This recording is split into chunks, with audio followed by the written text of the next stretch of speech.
and I want to introduce the special lady beside me. This is ELLICSR's brand new registered dietitian, Stephanie Gladman. I want to welcome her to our ELLICSR Kitchen family. Thank you. And I'm really happy to be celebrating Nutrition Month this March and all the great recipes that we have in stock for you.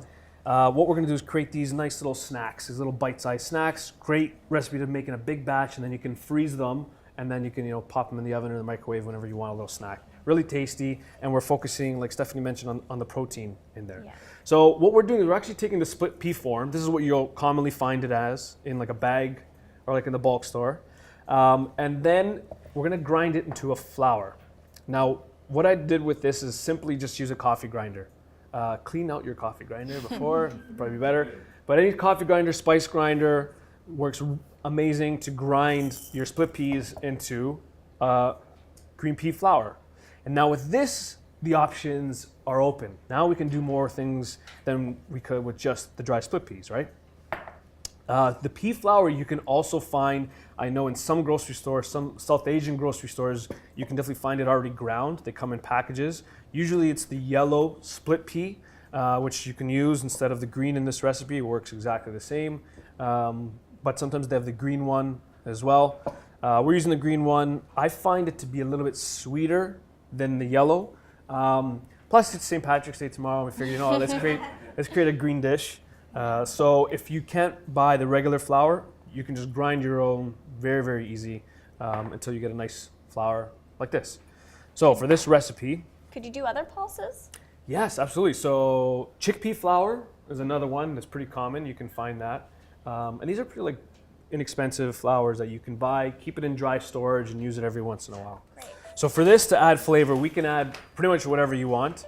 You can follow me in my journey, or you can completely do something different. So I started off with some green onions.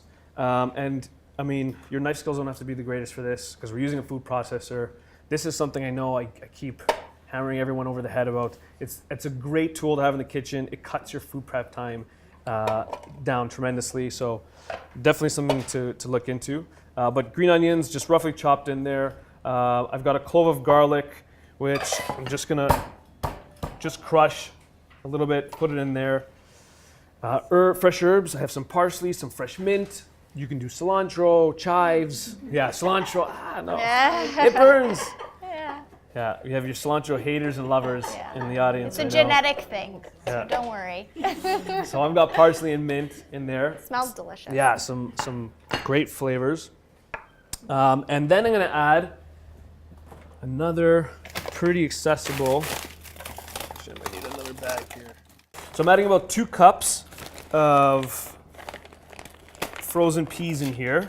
Yeah, and frozen peas are great. They're really easy to have, and we know that lots of the research is showing, some people question, well, are they fresh and are they better than fresh peas? But really what we see is that actually frozen peas are picked at the peak of their freshness, and then there's a process when they freeze them to keep all the nutrients and everything that's great about them inside. So they're actually they're just as good as fresh peas. Now this is something to keep in mind too. This is a different type of pea than your split pea. Your split pea is like a field pea, so I think protein-wise you're considerably higher than these guys, right? Yeah, your split pea is where you're getting your protein from, and peas are just a great option for a vegetable. And like I said, they're quick, they're easy. Unless you're going to the farm and picking them out yourself, you'd have to wash and take out all the pods.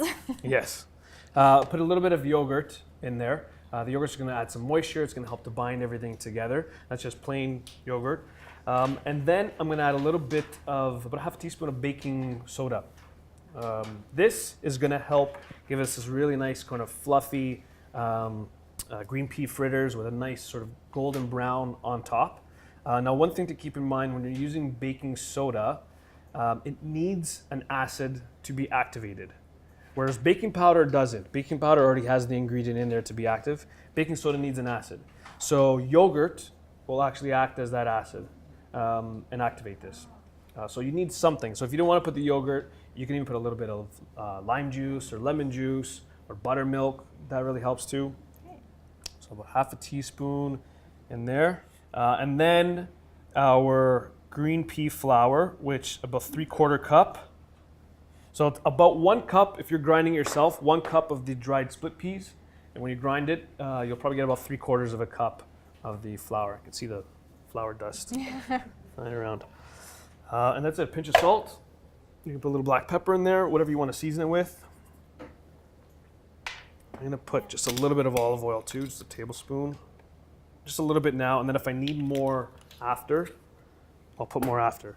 I'm putting the peas in from frozen, it might be a little more solid, so you might need a little liquid, or you can just let the peas defrost a little bit at room temperature, and it'll mix a little easier.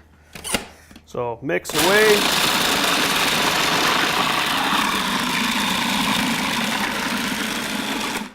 And mix until it almost turns and you'll see it roll in on itself, almost like it's forming a dough.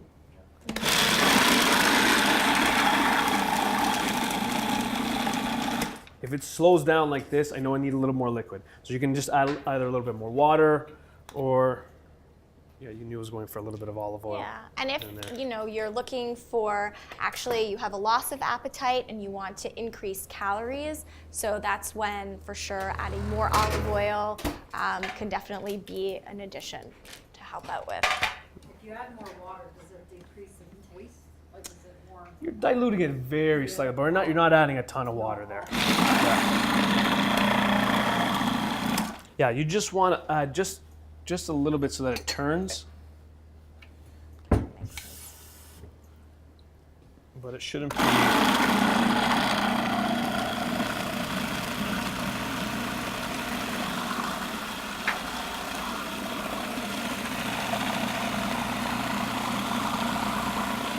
So I don't know if you guys can see it's coming together. And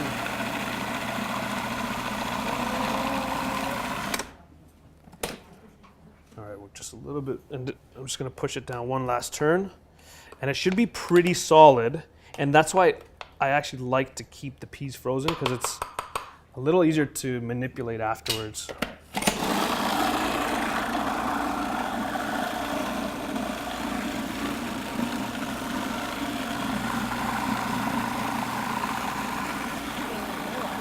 All right, it's done.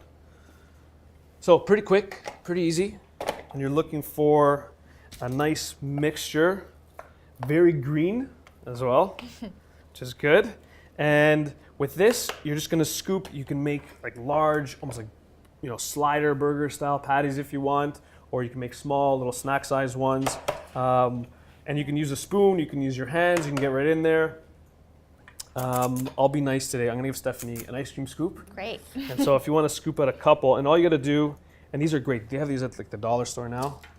Get a baking sheet lined with parchment paper, and just scoop I could do that. these little green pea fritters on there. Yeah. You don't have to grease the parchment paper. No. No. The parchment paper acts as a great little non-stick. You just put it on there, and you don't even you just leave them like this, and as it bakes, it'll just slowly come down a little bit. Yeah. And so these are going to go into the oven, 350 degrees for about 20 minutes. That's all it takes. So they're both crisp. So see, this is how it looks like. They almost look like little cookies. Yeah. Really tasty. They won't taste like cookies. But they have, see, a little bit of golden brown on top, and then on the underside, you'll have a little bit of golden brown on the bottom. And that's it. And you can make them bigger depending on what you're putting them. So, if you're putting them on a salad, then you may want to take a few, but if you're actually making a burger or a sandwich type of thing, then you may want probably 3 together. So I'm just doing like a little yogurt dip to serve these with, but these are done as is, and you can pop them in the freezer just like this, freeze them, and then transfer them to a Ziploc bag. But for the dip, we'll get a little chefy. We'll put some just plain yogurt in the middle. It looks good on that black plate. Yeah. Presentation is everything, Key. right? So we'll put a little bit of olive oil in the middle there, and then some acid. So I have a lime here, and so I'm just Gonna take some of the zest. Nice and green, right? It'll be ready for your St. Patrick's parties and do a healthier version. Smells good. And then we'll put just a little bit of that lime juice. I'm just sort of like just positioning it in the middle. And then you can stir it all after. And if you have some leftover fresh parsley or fresh mint,